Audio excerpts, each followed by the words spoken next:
The Champions League, Europa League, FA Cup, League Cups, Premier Leagues, a World Cup, legendary status at one of the world's biggest clubs, and hundreds of goals. At club level, Wayne Rooney's record is untouchable. Now aged 32 and retired from England, his international record is just as impressive from a purely statistical point of view, but is tarnished by a failure to deliver at tournaments. He's hardly alone on that front though, is he? Rooney might not have brought football home, but looking back with the benefit of hindsight, he did become the perfect embodiment of the English national team, encapsulating the hype, promise, and ultimate disappointment that the three lions tend to bring to the party all too often.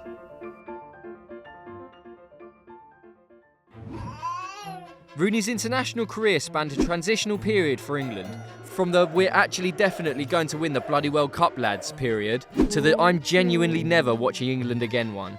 While English cult heroes of old at least managed to come to represent glorious failure such as Italia '90 and losing to Brazil, Rooney is now associated with abject failures like defeat against Iceland.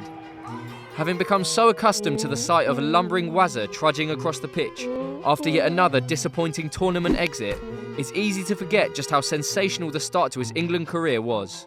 After making his debut and scoring his first international goal while still 17, he burst onto the world scene in incredible fashion during Euro 2004 a year later.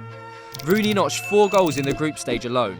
Playing with a devastating combination of no fear and the exuberance of youth, young Wayne Rooney was terrorising defences and genuinely looked like he could fire England to tournament glory. A nation was intoxicated with Rooney fever, and a talismanic Roy of the Rovers figure was born, ready to be built up and up before being knocked down. Then disaster struck. During England's quarter-final with Portugal, Rooney cracked his 5th metatarsal, a bone England fans were well aware of after a David Beckham pre-World Cup 2006 injury scare and had to limp off the pitch.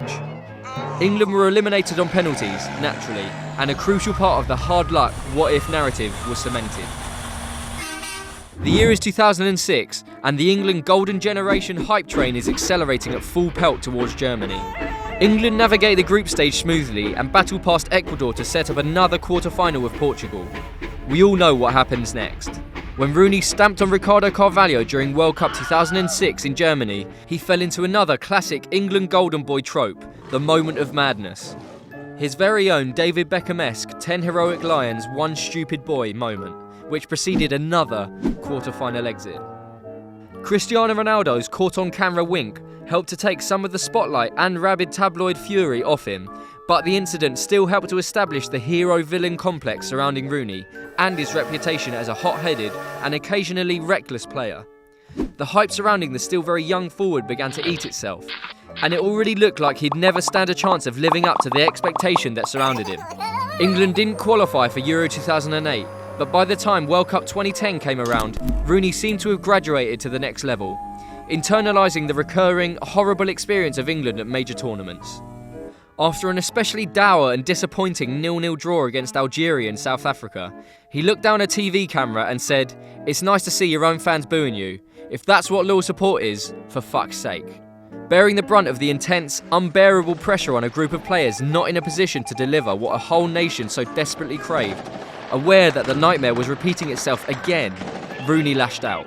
It was perhaps the definitive moment where you could pinpoint the prophecy of what Rooney and England were meant to be finally falling apart.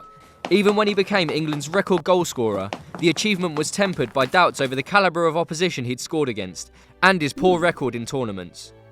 By 2015, the myth of England as a team that should be challenging for major honours was completely dead, but still the nation couldn't unite to celebrate the milestone. In typically English fashion, we just couldn't have nice things. Perhaps with time we'll come to realise that Rooney was a great servant for club and country, and recognise that it was largely a combination of circumstances just plain out of his control that led him to arguably not realising his potential at international level. Yes, football at the very highest level requires massive levels of skill, discipline and concentration. Rooney might not have met the standards expected of him on occasion, but you also need a bit of luck. No man is an island, and single-handedly dragging England to glory despite being streaks behind other nations structurally and technically would have been a monumental achievement. And by virtue of the fact that he didn't manage to do it and couldn't tread the path laid out for him as a 17-year-old, we're unable to celebrate what he did do. How England is that?